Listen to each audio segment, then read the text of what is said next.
క్రీస్తు శకం AD BC. AD BC, before Christ, after Christ. ఇది చరిత్రని 2 భాగాలుగా చేస్తూ ఉంటుంది. ఇదేదో ఆ, ఒక అపోహ కానీ లేకపోతే ఇమాజినేషన్ కానీ ఏదో స్టోరీ కాదు, కానీ నిజంగా జరిగిన ఇన్సిడెంట్. దైవమే మానవుడిగా ఈ భూమి మీదకి దిగి వచ్చిన దినాన్ని మనం సెలబ్రేట్ చేసుకుంటున్నాం ప్రియులారా. అత్యంత expensive festival also Christmas, I can say, because in every country they are celebrating. ఏ కుటుంబంలోనైతే జీసస్ ఉంటారో, ఏ దేశంలోనైతే జీసస్ ఉంటాడో, దేవుడు ఆ కుటుంబాలని అంచెలంచెలుగా ఆశీర్వదిస్తాడు. ఫర్ ఎగ్జాంపుల్, ప్రపంచంలోనే అగ్రదేశంగా ఉన్న మరి అమెరికా, అది అగ్రదేశంగా అవ్వడానికి కారణం ఏంటంటే ది వర్షిప్ జీసస్, ఈ trust in God and that వాళ్ళు డాలర్ మీద వేస్తారు వీళ్ళ. అది ఒక క్రిస్టియన్ కంట్రీగా మరి ఉండి ఎంతగానో ఆశీర్వదించబడింది అన్ని విషయాల్లో. ఇఫ్ యు గో ఎనీ మరి other countries, those are following Jesus, very disciplined, very neat roads and all, no. So our God is God of disciplined God. So that ఆ ప్రభువుని ఆరాధిస్తున్న బిడ్డలు కూడా అంతే నీట్గా, అంతే డిసిప్లిన్డ్గా ఉంటారు వీళ్ళ. అయితే క్రిస్టమస్ అంటే అర్థం ఏంటంటే క్రిస్టో మాస్.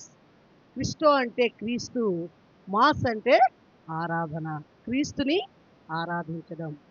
మరి ఎక్కడైతే క్రీస్తుని ఆరాధిస్తారో అక్కడ ఆయన సన్నిధి దిగి వస్తుంది ప్రియులారా. మరి ఎవరైతే ఎప్పుడైతే ప్రభువుని ఆరాధిస్తారో అదే వారికి నిజమైన Christmas. When you are inviting Jesus in your heart, you are celebrating Christmas every day. నమస్తే సార్.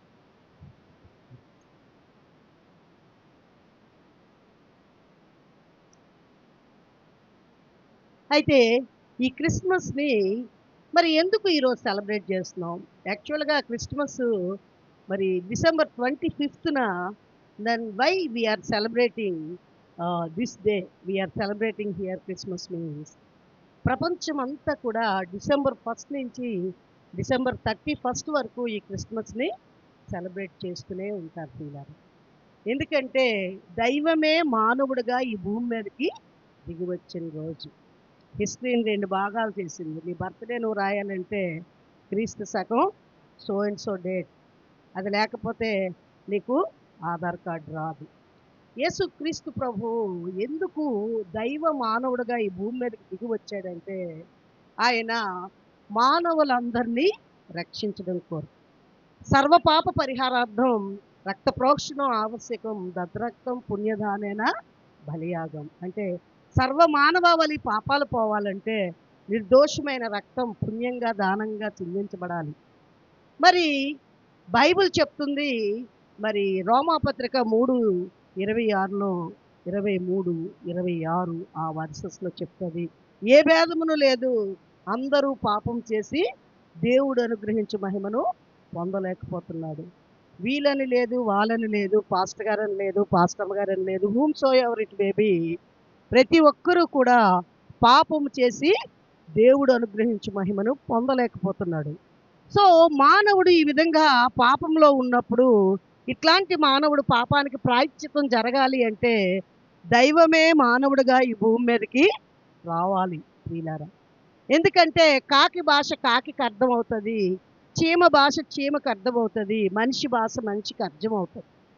అందుకనే దేవుడే మానవ రూపాన్ని తీసుకున్నారు. మానవుడిని దేవుడు సృష్టించినప్పుడు మట్టితో సృష్టించాడు. మానవుడి యొక్క నాసికారంధ్రంలో ఆయన జీవవాయువును ఉదితే మానవుడు జీవాత్మ ఆయను అని ఉంది ప్రియులారా. మానవుని యొక్క సృష్టి అంత సృష్టి చేసిన తర్వాత దేవుడు ఆఖరిగా మానవుని సృష్టించాడు. Crown of his creation. మానవుడిని ఎలా సృష్టించాడంటే దేవుడు తన స్వరూపంలో సృష్టించాడు. మనం ఎలా ఉంటామో దేవుడు కూడా అలాగే ఉంటాడు, ఆయనలాగా మనం సృష్టించాడు. Why God created human being అంటే we have to worship God, we must have fellowship with God. దేవుడితో మనం సహవాసం కలిగి ఉండాలని దేవుడు మనల్ని సృష్టించుకున్నాడు. కానీ మానవుడు దేవునితో సహవాసం కలిగి ఉండకుండా మరి సెల్ ఫోన్‌తో సహవాసం, టీవీతో సహవాసం, ఇంటర్నెట్, డ్రగ్స్, మందు, మరి క్లబ్బులు, పబ్బులు ఎక్కడెక్కడో మానవుడు సంతోషాన్ని వెతుక్కుంటున్నాడు గానీ, మరి దేవుడి సన్నిధిలో సంపూర్ణ సంతోషం ఉంటుంది ప్రియులారా. ఎప్పుడైతే మానవుడికి, దేవుడికి ఆ కనెక్షను మరి ఆ కనెక్షన్ ఎప్పుడైతే ఏ మానవుడికైతే ఆ కనెక్షన్ కట్ అయిపోతుందో, ఆ మానవుడి జీవితంలో శాంతి, సమాధానం ఉండదు.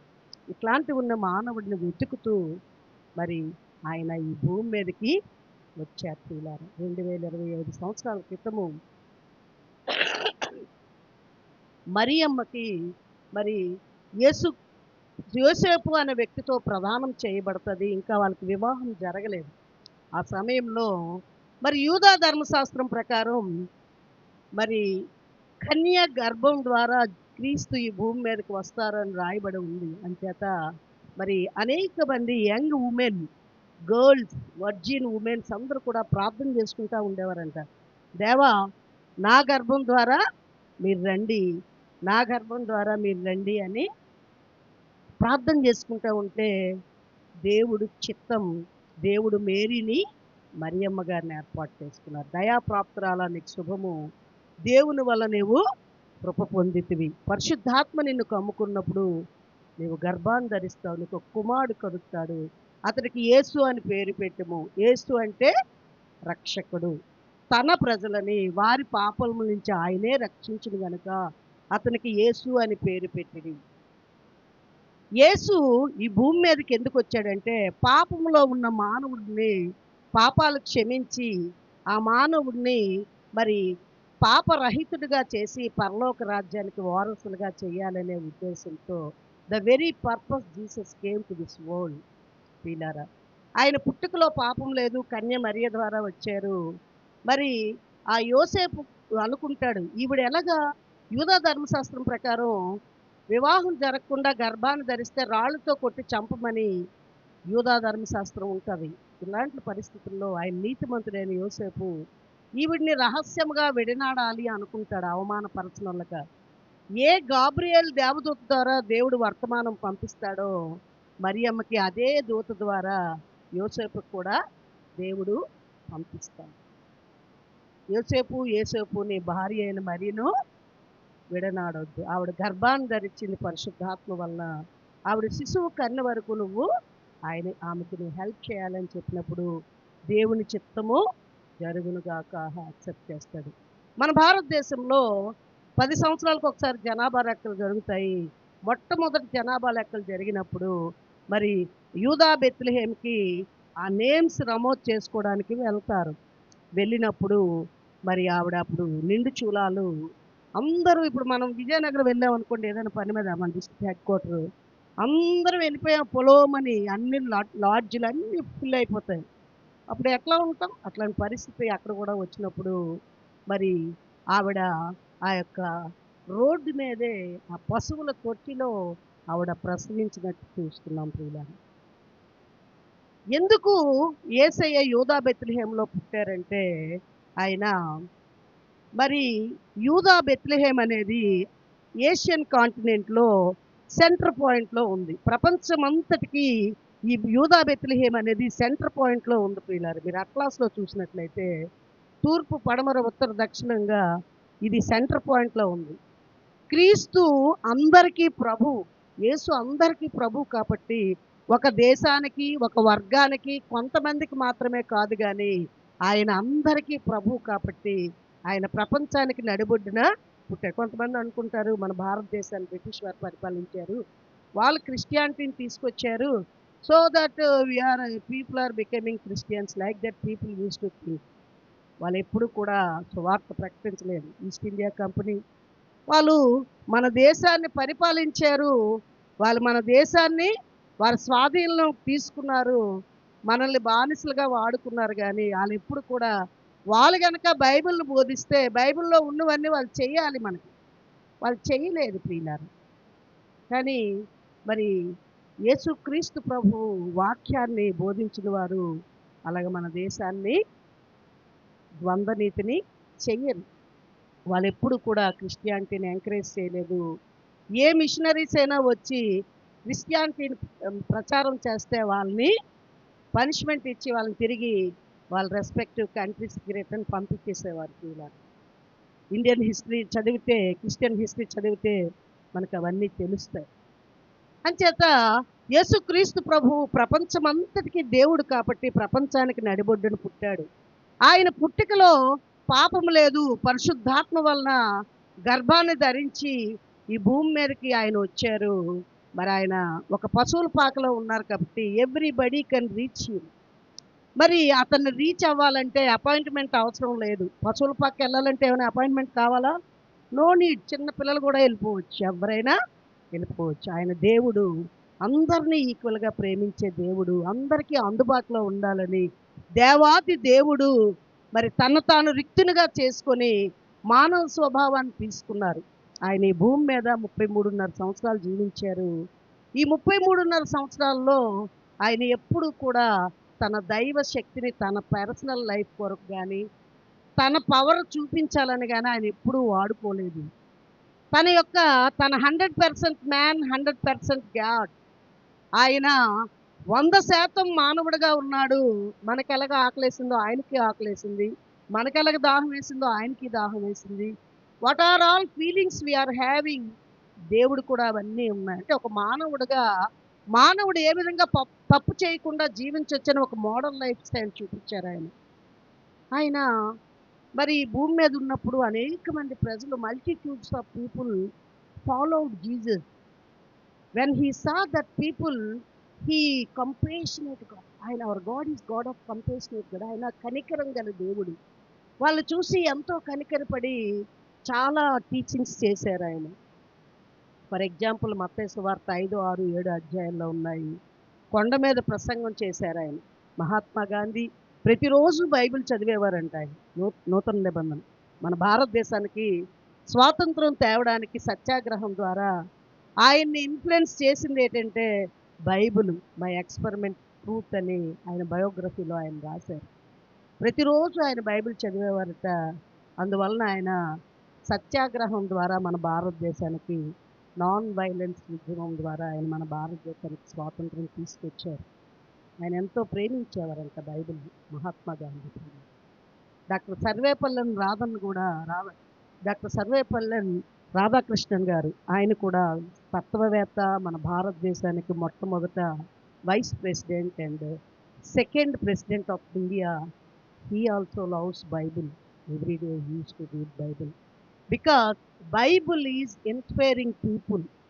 Even చాలా మంది దొంగల్ని బైబిల్ ఇన్ఫ్లుయెన్స్ చేసింది పిల్లారా. జైల్లో ఉన్న దొంగలు బైబిల్ చదివి ఎంతోమంది వాళ్ళు మారు మనసు పొందడం జరిగింది పిల్లలు.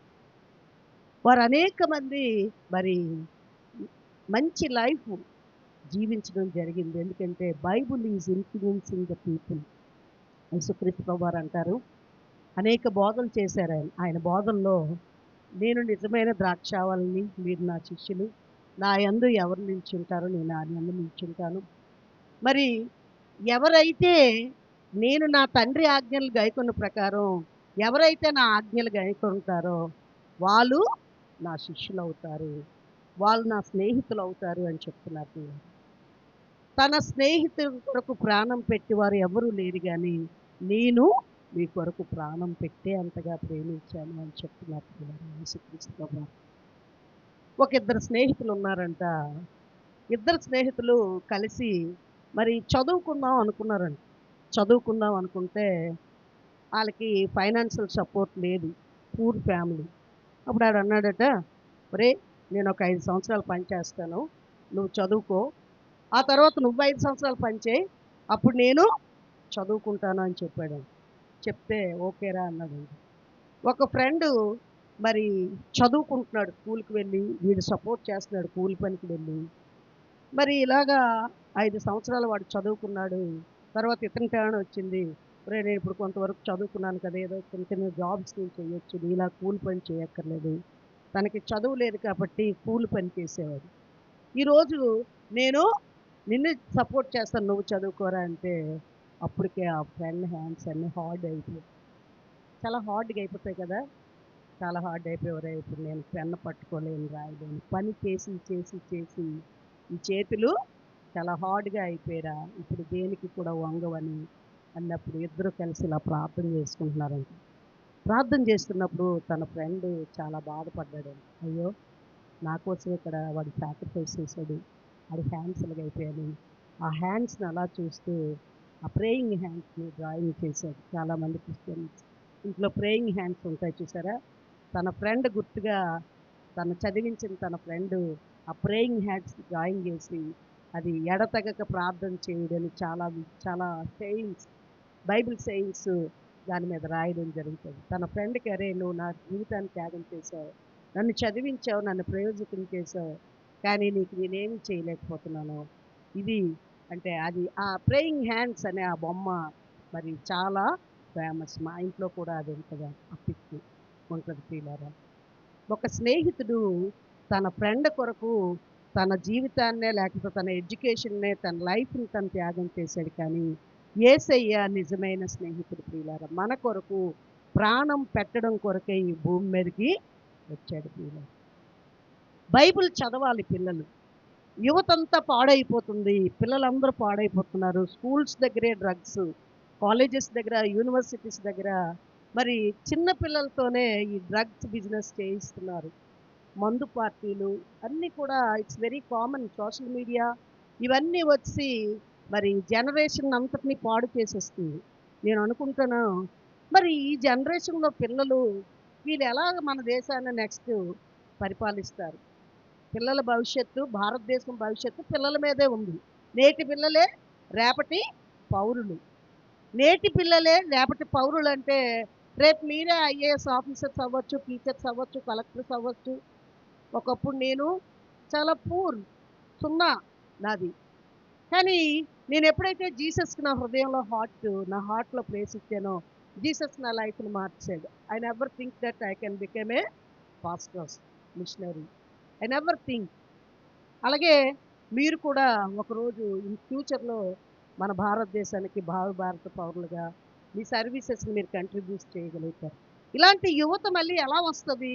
వీళ్ళంతా లైఫ్‌ని పాడు చేసుకుంటారు. ఆ చిన్న వయసులోనే పిల్లలు ఆ సెల్ ఫోన్ చూసి చూసి పేరెంట్స్ మమ్మీస్ ఏటి చేస్తారంటే సెల్ ఫోన్ ఇచ్చేస్తారు అన్నం తిను అని. ఆళ్ళకి ఈజీ అయిపోతది. ఆళ్ళు సీరియల్ చూసుకోవాలి కదా! Money Wake easy. Cell phone పెట్టేస్తే తినేసి ఆడేం తింటున్నాడో ఆడికే తెలీదు. ఆ టీవీ చూసుకొని ఏం తింటున్నాడో ఆడికే తెలీదు. బికాజ్ పేరెంట్స్ ముందు మదర్స్ మారాలి, ఫాదర్స్ మారాలి. మోడల్ లైఫ్ స్టైల్ మనము పిల్లలకి చూపించాలి. ఆ బ్రెయిన్స్ ఏమైపోతాయంటే ఆ బ్రెయిన్స్‌లో మానసిక వికాసం కలగదు. క్రియేటివిటీ అనేది ఏది కూడా రాదు. వాళ్ళు క్రియేటివ్‌గా ఆలోచించి ఏమీ చేయలేరంటే బ్రెయిన్ అలాగలాగలాగా అది యూజ్ చేయట్లేదు వాళ్ళు. దేనికో వేరే దానికి ఆ బ్రెయిన్‌కున్న స్ట్రెంగ్త్ అంతా ఎంటర్‌టైన్‌మెంట్‌కి వాడేస్తున్నారు. అందుకనే బైబిల్ ఏం చెప్తుందంటే సామెతల గ్రంథం 22:6లో బాలుడు నడవవలసిన త్రోవను వాడికి నేర్పుము, పెద్దవాడైనప్పుడు దాని నుండి దిగిపోడు. That's what we are doing JSM కొత్త వలస. We teach God's word to the children. We don't want children to fall in the sinful life. బాలుడు నడవవలసిన త్రోవను వాడికి నేర్పము, పెద్దవాడైనప్పుడు వాడు దాని నుండి తొలగిపోడు అని మరి దేవుడి వాక్యం సెలవిస్తుంది. కాబట్టి పాస్టర్స్‌గా we are also teaching some moral values, some Bible verses పిల్లలకి. కానీ parents also have to contribute. They have to show moral. Cell phone చూస్తూ ఉంటే మరి ఒక అబ్బాయి అన్నాడంట, "నీకేం అవ్వాలని ఉందిరా" అంటే, "నాకు సెల్ ఫోన్ అవ్వాలని ఉంది." "ఎందుకు నీకు సెల్ ఫోన్ అవ్వాలని ఉందంటే, డాడీ ఆఫీస్ నుంచి రాగానే సెల్ ఫోన్ చూస్తాడు. మమ్మీ కూడా ఎప్పుడు గబగబా పని చేసుకొని సెల్ ఫోన్ చూస్తది. నా వైపు ఎవరు చూడట్లేదు. నేను తింటున్నానో, ఉంటున్నానో ఏంటో. అదే నేను సెల్ ఫోన్ అయ్యాననుకో నన్నే చూస్తా ఉంటారు కాబట్టి I want to become a cell phone." Such a people are there nowadays. ఒకసారి మనం చెక్ చేసుకోవాలి. How we are treating our children. వీళ్ళు tell me name of your friend, I will tell you what you are. నీ friend పేరు నువ్వు చెప్పు, నువ్వు ఎలాంటోడువో నేను చెప్తాను అంటారు చూడండి. మనము యథా రాజా తథా ప్రజలు అంటారు. పీత ఒకరోజు పీత తల్లి పిల్లల్ని నడవమని చెప్తూ ఉందంట. నడువు కరెక్ట్‌గా నడవంటే పీత ఇలా ఇలా ఇలా ఇలా నడుచుకొని వెళ్తుంది పిల్లలు. నో నో అలా కాదు, కరెక్ట్గా నడండి అని మమ్మీ డిసిప్లిన్ చేస్తుందంట పీత తల్లి. డిసిప్లిన్ చేస్తుంటే మళ్ళీ ఇలా ఇలా నో నో నో అలా కాదు, మీరు ఇలా స్ట్రైట్గా వెళ్ళాలి అని. సరే మమ్మీ ఒకసారి నువ్వు చేసి చూపించంటే ఆ మమ్మీ నడవడం చూపించారు, ఆ మమ్మీ కూడా ఇలాగ నడుస్తుంది. ఎన్నో 8, 10 కాళ్ళు ఉంటాయి కదా, నడుస్తున్నప్పుడు ఆటోమేటిక్గా అలా అలా అలా అయిపోతుంటే అదే మమ్మీ మరి నువ్వెలా నడిస్తే మేము కూడా అలాగే నడుస్తాం. అంచేత మీరు పిల్లల్ని మరి దేవుడిచ్చిన బహుమానం, గర్భఫలం యెహోవా ఇచ్చిన బహుమానం. దేవుడిచ్చిన బహుమానాన్ని మనకు ఎవరైనా గిఫ్ట్ ఇచ్చారనుకోండి, ఆ గిఫ్ట్ని మనం చాలా జాగ్రత్తగా చూసుకుంటాం. We love that gift. నాకు ఎవరైనా గిఫ్ట్ ఇస్తే ఆ గిఫ్ట్ని నేను అలా చూస్తూ ఉంటాను, మళ్ళీ అక్కడ పెడతాను, మళ్ళీ నెక్స్ట్ డే కూడా చూస్తాను, మళ్ళీ చూస్తాను. I love that gift because everybody love gifts. పిల్లలు కూడా దేవుడిచ్చిన బహుమానం. వాళ్ళ కోసం we have to spend time, we have to pray for them, we have to show nice respectful model life with our children. మన పిల్లలకి మాదిరికరమైన జీవితం చూపించాలి. పక్షిరాజు, పక్షిరాజు ఎవరు? పక్షిరాజు ఈగల్, అవునా? గ్రద్దంట ఆ పిల్లల్ని పొదుగుతుందంట, పొదిగి ఒక గూట్లో పెడుతుందంట. ఆ పిల్లల్ని గూట్లో పెట్టినప్పుడు ఆ కొంచెం కొన్ని మంత్స్ వచ్చేసరికి, చిన్న చిన్న రెక్కలు వచ్చేసరికి ఆ గద్ద ఏం చేస్తుందంట, ఆ గూడిని కదిపేస్తుందంట. అది చాలా కంఫర్టబుల్గా ఉంటుంది చిన్న చిన్న పిల్లలు ఉన్నప్పుడు, గుడ్లు పొదిగినప్పుడు అదంతా కూడా గుచ్చుకున్నట్టు ఇలా ఇలా కదిపేస్తుందంట. కదిపేసరికి గుచ్చుకుంటుంది అనమాట ఆ పిల్లలకి. గుచ్చుకుంటున్నప్పుడు అది ఏం చేస్తుందంటే ఆ గూడికి పక్కకి తీసుకొచ్చి వదులుతుందండి. వదిలి ఇలా తోస్తుందండి. తోస్తే అవి కింద పడిపోతాయి. కింద పడిపోతే ఇలా ఇలా ఇలా కొట్టుకుంటాయండి. చిన్న చిన్న రెక్కలు ఉంటాయి అవి. కొట్టుకుంటే అవి ఎప్పుడైతే కింద పడిపోయి చనిపోతాయో గబగబా వెళ్ళి వాటిని రెక్కలతో పట్టుకుంటుందంట. మళ్ళీ తీసుకెళ్ళి గూడులో పెడుతుందట. మళ్ళీ పట్టుకెళ్ళి ఇలా ఇల్లు ఇలా తిరగేస్తుందంట. మళ్ళీ ఆ కింద పడిపోయిన టైంకి కళ్ళు వెళ్ళిపోయి ఆ విధంగా అవి అలా ఎగురుతూ ఎగురుతూ ఎగరడం నేర్చుకుంటాయట. కొన్ని రోజులు పోయాక ఆ మదర్ ఈగలు ఏం చేస్తుందంటే పైకి వెళ్ళిపోతుంది పిల్లల్ని వదిలేసి, ఆకలిమట్టుగా అదే ఎగరాలి. కొన్ని అంటే కొన్ని పిల్లలు ఎగరవు, అవి బద్ధకం, మమ్మీ వచ్చి మళ్ళీ పట్టుకుంటుంది కదా, క్యాచ్ పట్టుకుంటుందని just simply eating and sleeping కదా. అవి ఏం చేస్తాయంటే ఆ విధంగా పైకి వెళ్ళి కిందకి వేసినప్పుడు అవి కింద పడి చచ్చిపోతాయి అంటున్నారు.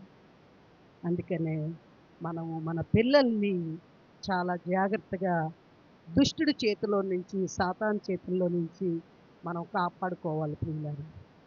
యేసుక్రీస్తు ప్రభువారు అనేక బోధనలు చేశారు ఈ భూమి మీద ఉన్నప్పుడు. నీ శత్రువును ప్రేమించుము, నిన్ను హింసిస్తూ వారి కొరకు ప్రార్థించుము, నిన్ను శపించు వారిని దీవించుము. మెనీ టీచింగ్స్ చేశారు యేసుక్రీస్తు ప్రభువారు పిల్లరా. ఆయన 33.5 సంవత్సరాలు ఈ భూమి మీద జీవించి ఆయన సిలువలో తన ప్రాణం పెట్టారు. ఆయన తన ప్రాణాన్ని దానంగా చిందించారు ప్రియులారా. ఆయనలో ఏ పాపము లేదు ప్రియులారా. అనేక మంది గుడ్డివారికి కళ్ళు ఇచ్చారు, కుంటివారికి కాళ్ళు ఇచ్చారు, చనిపోయిన లాజర్ను బ్రతికించారు, మరి ఊత చేయగల వారిని దురాత్మలతో పీడించబడుతున్న వారిని బాగు చేశారు. హి డిడ్ మెనీ మెరికల్స్ జీసస్. కానీ ఆయన ఎప్పుడు కూడా తన కోసం తన దైవ శక్తిని ఉపయోగించుకోలేదు ప్రియులారా. ఆయన సిలువలో మరణించారు. ఎవరైతే యేసుక్రీస్తు ప్రభువారు నా పాపం కొరకు ఈ భూమి మీదకి వచ్చి చనిపోయారని విశ్వసించి వారి పాపాలన్నిటినీ క్షమించమని యేసయ్యను అడుగుతారో, యేసయ్య తన సిలువలో కార్చిన రక్తంతో మన పాపాలన్నీ కడుగుతారు, మనం పరలోక రాజ్యానికి వారసులుగా చేస్తారు పిల్లలు. యేసుక్రీస్తు ప్రభు 33.5 సంవత్సరాలు జీవించి సిలువ మీద మరణించారంటే అక్కడతో స్టోరీ అయిపోలేదు, కానీ అసలు స్టోరీ అక్కడే జరిగింది. ఆయన మరణాన్ని జయించి మృత్యుంజయుడిగా తిరిగి లెగిశారు ప్రియులారా. గుడ్ ఫ్రైడే సెలబ్రేట్ చేసుకుంటున్నాం ప్రపంచంలో అన్ని దేశాలు, నేషనల్ హాలిడే, ఇంటర్నేషనల్ హాలిడే, మనకు కూడా హాలిడే. ఎందుకంటే గుడ్ ఫ్రైడే ఏంటి నేను అనుకునేదాన్ని, ఏంటి క్రిస్టియన్స్ గుడ్ ఫ్రైడే అంటున్నారు, జీసస్ చనిపోతే వీళ్ళకేం బాధలేదా, అవి మీ హిందూ కన్వర్టెడ్, ఏంటి వీళ్ళు అసలు బాధపడాలి కదా, వీళ్ళేంటి గుడ్ ఫ్రైడే అంటున్నారు అనుకునేదాన్ని. Yes, it's good Friday. ఎందుకు ఇది గుడ్ ఫ్రైడే అంటే ఆయన చనిపోకపోతే మన పాపాలకి ప్రాయశ్చిత్తం లేదు. మనం పాపాల నుంచి విముక్తి పొందాలంటే ఆయన సిలువలో చనిపోవడం కోసమే ఆయన ఈ భూమి మీదకి వచ్చారు ప్రియులారా. మరణాన్ని జయించి మృత్యుంజయుడిగా లెగిశారు. ఆ మూడవ దినము ఈస్టర్ సెలబ్రేట్ చేసుకుంటున్నాం. ఆయన యందు విశ్వాసం ఉంచి వారు ప్రతి ఒక్కరిని కూడా ఆయన చనిపోయినా మనం తిరిగి బ్రతుకుతాం. మరణంలోకి రాక జీవంలోకి దాటి ఉన్నాడు అని యోహాను సువార్తలో రాయబడి ఉంది ప్రియులారా. ఈ క్రిస్మస్ శుభ సందర్భంగా, ఈ సెమీ క్రిస్మస్ జరుపుకుంటున్న సందర్భంగా నీ హృదయంలో యేసయ్యకి స్థానం ఇచ్చావా? నీ పాపాలు యేసయ్య రక్తంతో కడుక్కున్నావా అని యేసయ్య మనల్ని అడుగుతున్నారు ప్రియులారా. ఎప్పుడైతే క్రీస్తుని నీ హృదయంలో ఆరాధిస్తావో నువ్వు ఆ రోజే నువ్వు క్రిస్మస్ జరుపుకున్నట్లు. అంచేత ఈ సాయంకాల సమయమందు ఒకసారి మనం ఆలోచిద్దాం, ప్రార్థన చేసుకుందాం. దయచేసి తల్ల వంచి కళ్ళు మూసుకున్నట్లయితే, యేసయ్య నా హృదయంలోకి రండి యేసయ్య. నీకు వ్యతిరేకంగా నేను ఏమైనా పాపం చేసి ఉంటే, బైబిల్ చెప్తుంది అబద్ధం కూడా పాపమే. వ్యభిచారం, దొంగతనాన్నే మన సొసైటీ పాపంగా ఐడెంటిఫై చేస్తుంది. కానీ ఒక చెడ తలంపు నీ హృదయంలోకి వస్తే అది కూడా పాపమే అని చెప్తుంది ప్రియులారా. నువ్వెవరైనా కావచ్చు, నువ్వేమైనా కావచ్చు. ఈ సాయంకాల సమయంలో క్రిస్మస్ శుభ సందర్భంగా నీ హృదయంలో ఉన్న ప్రతి పాపాన్ని, దోషాన్ని యేసయ్య నీ రక్తంతో కడగండి అయ్యా. మీరు నా హృదయంలోకి రండి యేసయ్య.